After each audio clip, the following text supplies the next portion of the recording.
मुख्यमंत्री पुष्कर सिंह धामी का आज रुद्र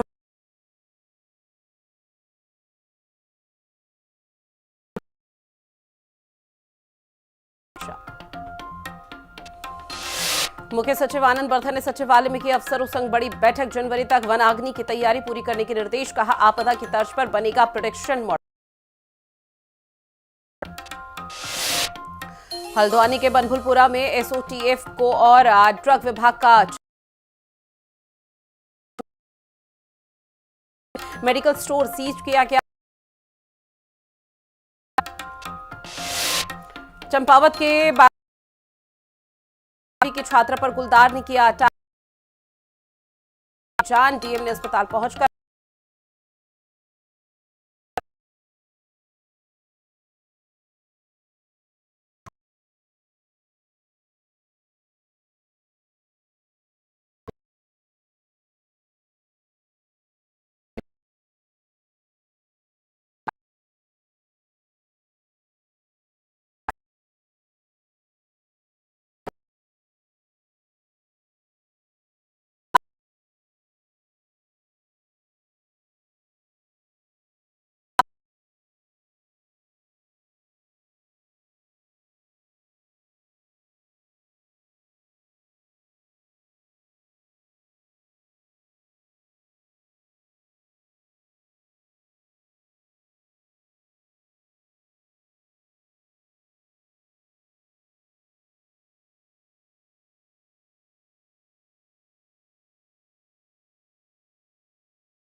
जाएगी और स्थलीय निरीक्षण भी इस दौरान किया जाएगा। अधिकारियों से बकायदा जाना जाएगा कि अभी फिलहाल चारधाम की तैयारी किस तरह से उनकी तरफ से की जा रही है। शुभांगी मेरी सहयोगी हमारे साथ जुड़ी हुई हैं। शुभांगी, सीएम पुष्कर सिंह धामी आज तमाम कार्यक्रमों का आयोजन जो हो रहा है उसमें शिरकत करते हुए नजर आएंगे, लेकिन सबसे ज्यादा महत्वपूर्ण हो जाता है चारधाम यात्रा को लेकर, जिसको लेकर एक समीक्षा बैठक होगी। क्या किसी तरह के दिशा निर्देश जारी हो सकते हैं इस बैठक में?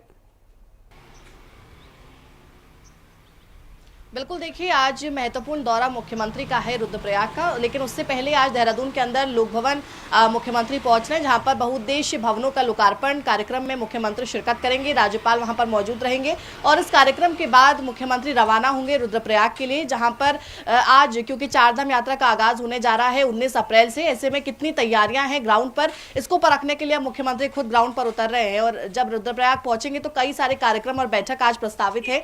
इसमें सबसे पहले बताऊं तो जिला प्रेस क्लब के 20 वर्ष पूर्ण होने के उपलक्ष्य में कार्यक्रम का आयोजन किया गया है, जिसमें सीएम पहुंचेंगे और सभी से मुलाकात करेंगे। इसके बाद बीजेपी कार्यालय में बाबा साहेब अंबेडकर जयंती का आयोजन होना है, जिसमें तमाम कार्यकर्ता मौजूद रहेंगे और मुख्यमंत्री भी वहां पर शिरकत करेंगे। और उसके बाद सबसे बेहद महत्वपूर्ण जो आज दौरा है रुद्रप्रयाग का, उसमें जो निरीक्षण करने वाले, क्योंकि मुख्यमंत्री ने कल ही बताया था कि वो रुद्रप्रयाग से लेकर गुप्तकाशी तक जितना भी चारधाम जो मार्ग है उनका निरीक्षण करने वाले हैं कि आखिर जो काम या जो निर्देश उन्होंने इससे पहले दिए थे, क्या वो काम हुआ है धरातल पर, क्या पैच वर्क हुआ है, क्या सड़कों को बेहतर किया गया है, जो पुल टूटे थे क्या उनका निर्माण पुनर्निर्माण दोबारा से हुआ है, और जो चारधाम मार्ग है वहां पर कितना काम कर लिया गया, क्योंकि केदारनाथ में सबसे ज्यादा जो श्रद्धालु हैं हर वर्ष पहुंचते हैं लाखों की संख्या में, और क्योंकि वहां पर सबसे ज्यादा जो ट्रैकिंग रूट है वो है, तो ऐसे में मुख्यमंत्री वहां पर निरीक्षण करने वाले हैं। और इसके बाद जो वहां पर जो स्थानीय अधिकारी हैं उनके साथ एक महत्वपूर्ण बैठक भी लेंगे, और इस बैठक में जो वो निरीक्षण करेंगे उसके बाद जो वो कुछ देखेंगे ग्राउंड पर, उसको लेकर वो अधिकारियों के साथ बातचीत करेंगे। इस वक्त अगर वहां पर जो निर्देश उन्होंने दिए थे अगर वो ग्राउंड पर नजर आते हैं तो जरूर वो प्रशंसा करते हुए नजर आएंगे, लेकिन अगर कहीं पर लापरवाही बरती गई होगी और उस तरीके से काम ग्राउंड पर नहीं हुआ होगा तो जरूर वो फटकार लगाते भी नजर आ सकते हैं। और अधिकारियों के साथ जब बैठक होगी तो क्योंकि अब चारधाम यात्रा बिल्कुल नजदीक है और खासकर जब वो रुद्रप्रयाग जा रहे हैं, केदारनाथ धाम के जो रूट से पैदल जो मार्ग है वहां का वो निरीक्षण करने वाले हैं, तो उसके लिए आज चर्चा होगी कि आखिर जो कमी पेशी रह गई है उसको जल्दी से जल्दी कैसे पूरा करना है। तो आज का दौरा इस लिहाज से बेहद महत्वपूर्ण। निश्चित तौर पर चारधाम यात्रा को अब ज्यादा समय बचा नहीं है, लेकिन क्या कोई समय यहां पर जारी किया गया है जिसमें ये बताया गया हो कि रुद्रप्रयाग कब तक पहुंच जाएंगे सीएम पुष्कर सिंह धामी और जो तमाम कार्यक्रम है वहां पर शिरकत करते हुए नजर आएंगे? बिल्कुल देखिए, क्योंकि सबसे पहले अभी 10:30 बजे का समय था देहरादून के कार्यक्रम का, तो इसके बाद अब वो सीधा रवाना होंगे रुद्रप्रयाग के लिए और वहां पर आज 11:30-12 बजे के बाद से ये कार्यक्रम जो है वो शुरू हो जाएंगे और एक एक करके वो तमाम जो कार्यक्रम है उसमें शिरकत करेंगे। और जैसे मैंने आपको बताया कि बीजेपी कार्यालय भी जाएंगे, इसके अलावा जो जिला प्रेस क्लब के जो 20 वर्ष पूरे हो रहे हैं वहां पर भी जाएंगे। 1 से 2 बजे के बाद ये निरीक्षण जो है वो शुरू होगा और उसके बाद ये बैठक होगी। तो कुल मिलाकर आज शाम तक काफी व्यस्तता भरे कार्यक्रम आज रहने वाले हैं सीएम के, और आज पूरा दिन निरीक्षण, बैठक और ये जो तमाम कार्यक्रम प्रस्तावित है उसमें मुख्यमंत्री शिरकत करेंगे। ठीक है शुभांगी, जानकारी साझा की है उसके लिए आपका बहुत शुक्रिया।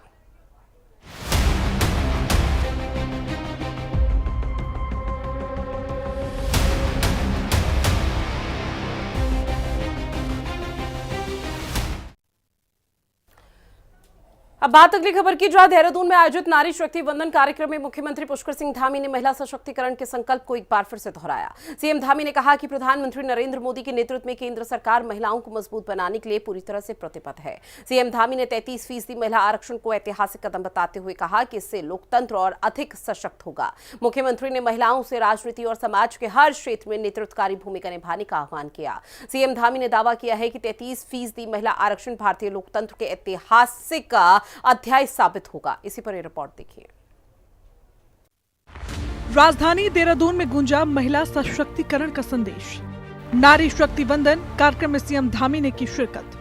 33% महिला आरक्षण लोकतंत्र को देगा नई मजबूती।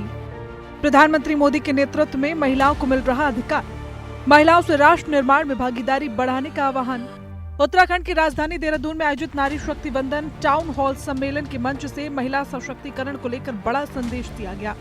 राजकीय दूर मेडिकल कॉलेज के सभागार में आयोजित कार्यक्रम में मुख्यमंत्री पुष्कर सिंह धामी ने बतौर मुख्य अतिथि के रूप में शिरकत की। इस मौके पर सीएम धामी ने महिलाओं के अधिकार, सम्मान और राजनीतिक भागीदारी को लेकर केंद्र और राज्य सरकार की प्रतिबद्धता दोहराई। कहते हैं कि एक समावेशी समाज का निर्माण तभी होता है जब महिलाओं को समान अवसर मिले और नेतृत्व वाली भूमिकाओं में महिलाएं आगे आएं।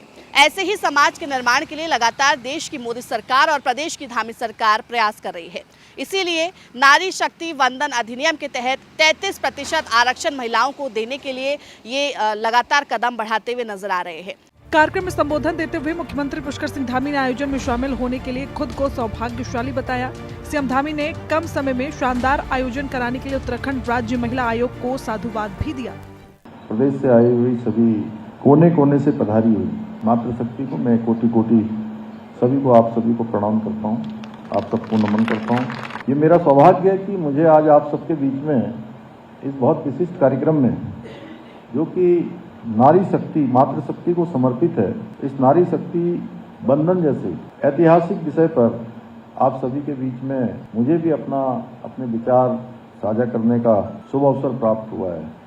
मुख्यमंत्री पुष्कर सिंह धामी ने अपने संबोधन में बताया कि प्रधानमंत्री नरेंद्र मोदी के नेतृत्व में केंद्र सरकार महिलाओं को सशक्त और आत्मनिर्भर बनाने की दिशा में निरंतर निर्णायक कदम उठा रही है।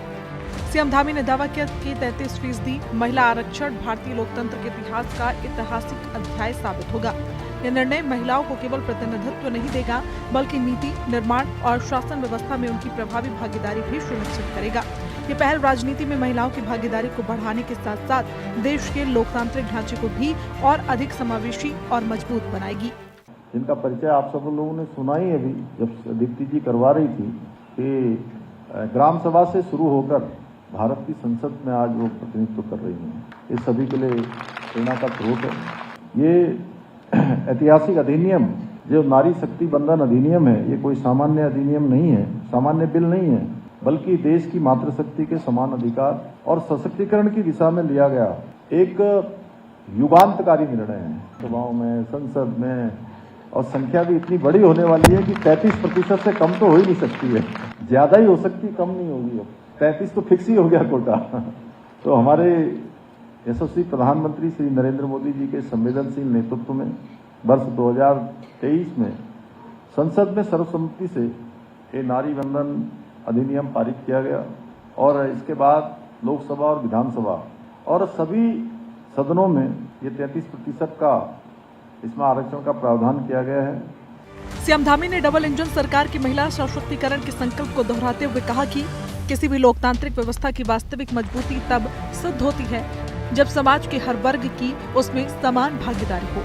सीएम धामी ने दावा किया कि मोदी सरकार की इस पहल से महिलाओं की भागीदारी बढ़ेगी, लोकतंत्र को नई दिशा मिलेगी, निर्णय प्रक्रिया अधिक संवेदनशील, समावेशी और प्रभावशाली बनेगी। सीएम धामी ने शास्त्रों का जिक्र करते हुए कहा कि देश की आधी आबादी को सशक्त किए बिना विकसित भारत की परिकल्पना अधूरी है। और हमारे शास्त्रों में कहा गया है, अभी सुरेखा जी जब कह रही थी उसके बारे में, जब हमारा चंद्रयान लॉन्च हुआ था उस समय की बात बता रही थी, तो शिव भी तभी समर्थ हैं जब वो शक्ति से युक्त हों, और शक्ति के बिना कोई भी सृजन या कोई भी सामर्थ्य संभव नहीं हो सकता है। इसलिए नारी शक्ति के सामर्थ्य के बिना राष्ट्र और समाज की वास्तविक उन्नति की कल्पना करना असंभव है।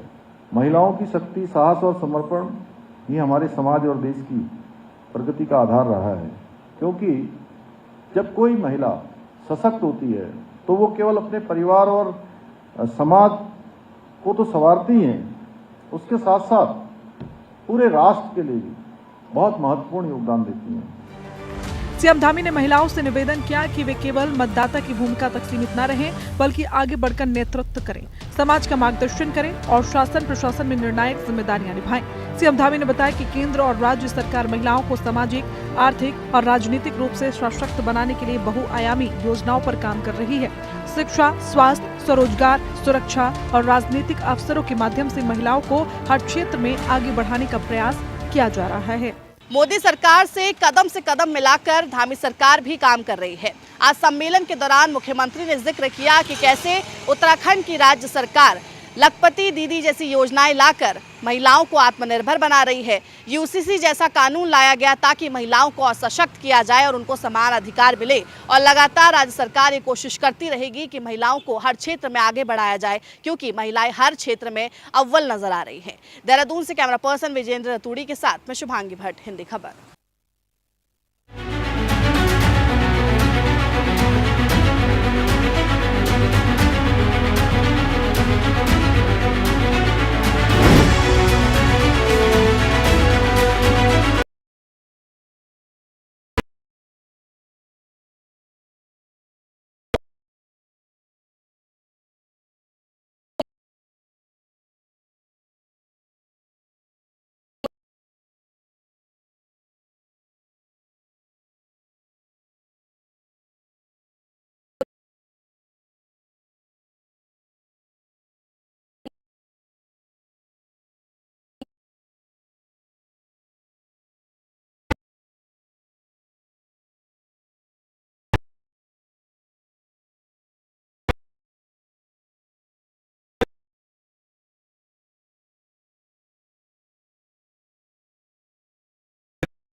जाना पड़ा। बेहद जोखिम भरे ऊबड़ खाबड़ रास्ते से ग्रामीण बीमार महिला को कंधे पर लादकर कलगोट तक लेकर गए और इसके बाद महिला को गोपेश्वर अस्पताल तक पहुंचाया गया। इस मामले को लेकर कांग्रेस ने प्रदेश सरकार पर तीखा हमला बोला है। कांग्रेस का कहना है कि डबल इंजन सरकार के हवाई विकास का सच यही है कि पर्यटकों और कॉरपोरेट की सुविधा के लिए चौड़ी सड़कें बन रही हैं। उत्तराखंड वासियों को बड़े बड़े सपने दिखाए जा रहे हैं, जबकि हकीकत ये है कि पहाड़ के लोगों को आज भी सड़क जैसी बुनियादी सुविधा के लिए तरसना पड़ रहा है। वहीं बीजेपी का कहना है कि PMGSY योजना के तहत राज्य में जगह जगह सड़कों का जाल बिछाया जा रहा है और आने वाले समय में राज्य के सभी गांव सड़कों से कनेक्ट हों, इसके लिए सरकार प्रयास कर रही है। तरफ तो हम एक्सप्रेस वे का उद्घाटन कर रहे हैं कि 12,000 करोड़ का बना दिया, 12 किलोमीटर तक माननीय प्रधानमंत्री ने रोड शो किया, और उस उल्लास के बीच में, वो एक्सप्रेस वे के बीच में जो ये खबर आई है चमोली से, एक बीमार महिला को उबड़ खाबड़ रास्ते में जिस प्रकार से डांडी कांडी में लाया गया, वो शर्मनाक है। हमारा जो सर है वो शर्म से झुक रहा है कि हम इस दुर्भाग्यपूर्ण खबर के बीच में, और ये उल्लास वाली खबर कि एक्सप्रेसवे का उद्घाटन हो गया, इतनी 1000 करोड़ रुपए लगे, दिल्ली 2 घंटे में पहुंच जाएंगे, पर हमारा उत्तराखंड जिसलिए बना था कि गांव में पहुंचना दुर्भर हो गया। उत्तराखंड की बात कहें तो आज सुदूरवर्ती क्षेत्रों में हमारी सड़कें बनी हुई है। अटल बिहारी वाजपेयी जी ने प्रधानमंत्री ग्राम सड़क योजना का शुभारंभ किया था और उसके माध्यम से भी इस देवभूमि में हमने अनेक गाँवों को जोड़ने का काम किया है। लेकिन हाँ, कुछ राजस्व गाँव जो अगर रह चुके होंगे तो हमारी सरकार की मंशा है कि हम शीघ्र भी उन सभी राजस्व ग्रामों को भी रोड के माध्यम से उनको जोड़ा जाए, ताकि उत्तराखंड के पर्वतीय क्षेत्र के लोगों को किसी प्रकार की कठिनाई न हो। ये हमारा प्रयास है। एक्सप्रेस वे की रफ्तार देवभूमि के पर्यटन और आर्थिक विकास के लिए जरूरी है, लेकिन इसके साथ ही डुमक जैसे दूरस्थ गांवों तक सड़क जैसी बुनियादी सुविधा का पहुंचना लोक कल्याणकारी राज्य की अवधारणा के मुताबिक ज्यादा जरूरी है। सीमांत गांवों को प्रथम गांव और अंत्योदय की बात करने वाली बीजेपी के शासन में तो यह अपेक्षा और भी ज्यादा हो जाती है। कुछ यही मंशा कवि गोपाल दास नीरज की पंक्तियां भी जाहिर करती हैं कि जलाओ दिए पर रहे ध्यान इतना, अंधेरा धरा पर कहीं रह न जाए। अब देखना होगा कि धुरंधर धामी के शासन में डुमक के ग्रामीणों को एक अदद सड़क की सुविधा कब तक नसीब हो पाती है। देहरादून से संवाददाता शुभांगी भट्ट के साथ ब्यूरो रिपोर्ट, हिंदी खबर। अब खबर टिहरी से है, जहां पर उत्तराखंड में सियासी पारा पूरी तरह से हाई है। कांग्रेस की कल होने वाली जन आक्रोश रैली पर बीजेपी ने तीखा हमला बोलना शुरू कर दिया। बीजेपी के जिला अध्यक्ष उदय सिंह रावत ने कांग्रेस की इस रैली को जनता को गुमराह करने वाला बवंडर करार दिया है। उन्होंने 2 टूक शब्दों में कहा कि कांग्रेस के पास कोई ठोस मुद्दा नहीं है और वो केवल सुर्खियां बटोरने की कोशिश कर रही है। वहीं रावत ने दावा किया है कि मुख्यमंत्री पुष्कर सिंह धामी के नेतृत्व में हुए ऐतिहासिक विकास कार्यों के दम पर 2027 में बीजेपी फिर से सत्ता में वापसी करेगी और जनता कांग्रेस के बहकावे में नहीं आने वाली।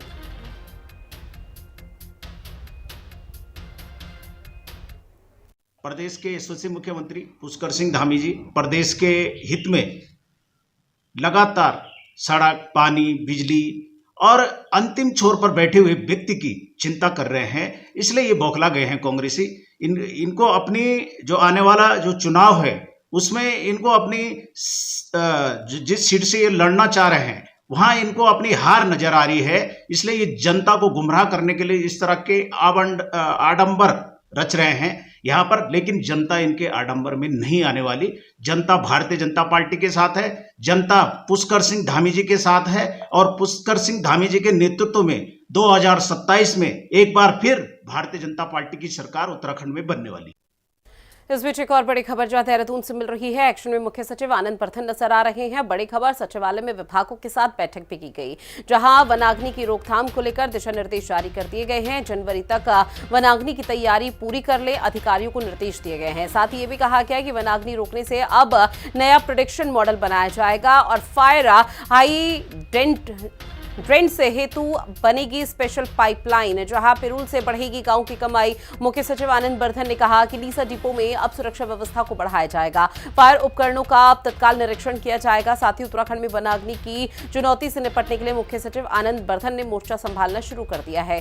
सचिवालय में हुई हाई लेवल बैठक में उन्होंने निर्देश दिए हैं कि फायर सीजन से पहले जनवरी तक सभी स्टेक होल्डर्स के साथ तैयारी पूरी की जाए। मुख्य सचिव ने वनाग्नि के लिए आपदा की तर्ज पर प्रेडिक्शन मॉडल तैयार करने और फायर हाइड्रेंट्स के लिए अलग पाइपलाइन बिछाने की पर जोर दिया। साथ ही पिरूल निस्तारण के जरिए स्थानीय आजीविका और कार्बन क्रेडिट को जोड़ने की नई रीति नीति पर मुहर भी लगाई। वही भर्ती प्रक्रिया पर शासन अब सख्त हो चुका है। बड़ी खबर देहरादून से, उपनल पदों के लिए जारी किए गए हैं कड़े दिशा निर्देश, जहां भर्ती प्रस्ताव से पहले अनुमति बेहद जरूरी होगी। अपर सचिव गिरधारी सिंह रावत ने निर्देश जारी किए हैं। 3 विभागों से लेनी होगी अब मंजूरी, जहां बिना परमिशन नहीं जाएगा कोई प्रस्ताव आगे। अब नियमों का अगर कोई उल्लंघन करता है तो सख्त कार्रवाई की बात भी कही जा रही है, क्योंकि उत्तराखंड में सरकारी नौकरियों की भर्ती प्रक्रिया को लेकर शासन ने अब अपना रुख बेहद सख्त कर लिया है। अपर सचिव गिरधारी सिंह रावत की ओर से जारी किए गए नए निर्देशों के मुताबिक अब उपनल से जुड़े हुए पद और किसी भी सीधी भर्ती का प्रस्ताव भेजने से पहले विभागों को अनिवार्य रूप से पूर्व अनुमति लेनी होगी। अब बिना कार्मिक, न्याय और वित्त विभाग की मंजूरी के कोई भी प्रस्ताव आयोग को नहीं भेजा जा सकेगा। शासन के इस कदम का मकसद भर्ती प्रक्रिया में पूरी पारदर्शिता लाना है और नियमों की अनदेखी को रोकना है। अगली बड़ी खबर देहरादून से ही, जहां यात्रा से पहले ईंधन आपूर्ति सतर्क है। सचिव खाद्य आनंद स्वरूप ने इस दौरान समीक्षा बैठक ली। साथ ही एलपीजी और डीजल आपूर्ति के निर्देश भी जारी कर दिए गए हैं। तेल कंपनियों को समन्वय के आदेश दिए गए हैं, जहां यात्रा मार्ग पर ईंधन की उपलब्धता रहे, इस तरह के निर्देश दिए गए हैं। श्रद्धालुओं की सुविधाओं पर विशेष फोकस किया गया। सभी जनपदों से इस दौरान आपूर्ति व्यवस्था का फीडबैक लिया जा रहा है। साथ ही एलपीजी, पेट्रोल और डीजल की निर्बाध आपूर्ति के निर्देश दिए गए हैं। यात्रा, पर्यटन और शादी सीजन को देखते हुए विशेष तैयारी हो रही है। गैस एजेंसी और तेल कंपनियों को समन्वय बढ़ाने के निर्देश, बढ़ती मांग और वितरण चुनौतियों पर भी तुरंत कार्रवाई की बात कही है। जिला आपूर्ति अधिकारी को सतत निगरानी रखने के निर्देश दिए हैं। साथ ही यात्रा मार्गों और पड़ावों पर पर्याप्त ईंधन उपलब्धता सुनिश्चित करने की बात कही। तो बड़ी खबर, श्रद्धालुओं को किसी प्रकार की असुविधा न हो, इस पर फोकस किया गया। उत्तराखंड में चारधाम यात्रा के आगाज से पहले शासन ईंधन आपूर्ति को लेकर पूरी तरह से अलर्ट मोड पर है। सचिव खाद्य आनंद स्वरूप ने एक महत्वपूर्ण समीक्षा बैठक कर एलपीजी, पेट्रोल और डीजल की निर्बाध आपूर्ति सुनिश्चित करने के सख्त निर्देश दिए हैं।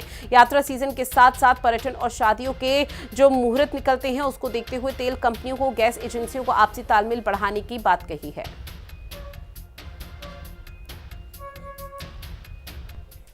साथ ही उत्तरकाशी के ढूंढा ब्लॉक स्थित वीरपुर गांव में महिलाओं के हुनर को अब नई उड़ान मिलने वाली है। दरअसल मुख्यमंत्री पुष्कर सिंह धामी के दिशा निर्देशों पर यहां उन प्रसंस्करण का 5 दिवसीय विशेष प्रशिक्षण कार्यक्रम संपन्न किया गया, जहां यूएनडीपी की और स्वयंसेवी संस्था के सहयोग से महिलाओं को जड़ी बूटी, अखरोट और हल्दी जैसे प्राकृतिक संसाधनों से शानदार रंग तैयार करने की आधुनिक तकनीक सिखाई गई है। वीरपुर के 300 से अधिक परिवारों की आजीविका अब इन नए रंगों और डिजाइनों के माध्यम से देश भर के बाजारों में धूम मचाने को तैयार है।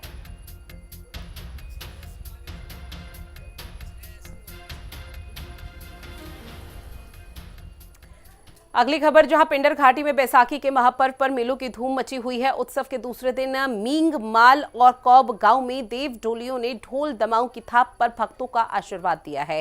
साथ ही कौब गांव के पौराणिक कौबेश्वर महादेव मंदिर के जीर्णोद्धार का संकल्प भी अब धरातल पर उतर रहा है, जहां भूमि पूजन के साथ नव निर्माण की तैयारी तेज हो गई है। ब्लॉक प्रमुख गणेश चंदोला ने मंदिर निर्माण के लिए 1.5 लाख की सहयोग राशि भेंट की।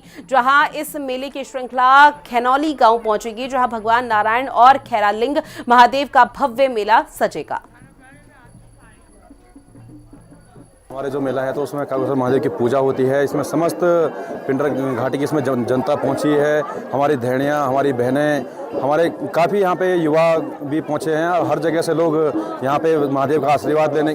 तो यहाँ पे हमारे नवयुवक मंगल दल अध्यक्ष के द्वारा, हमारे महिला मंगल दल अध्यक्ष के द्वारा सभी का स्वागत अभिनंदन किया गया है। और जितने भी हमारे यहाँ पे बाहर के जो लोग हैं, अतिथि हैं, उनका भी हर किसी के घर में भोजन की व्यवस्था यहाँ पे हमारे नवयुवक मंगल दल द्वारा और हमारे महिला मंगल दल अध्यक्ष द्वारा कराई गई है। और चलिए, बुलेटिन में इतना ही। आप बने रहेगा हिंदी खबर के साथ। नमस्कार।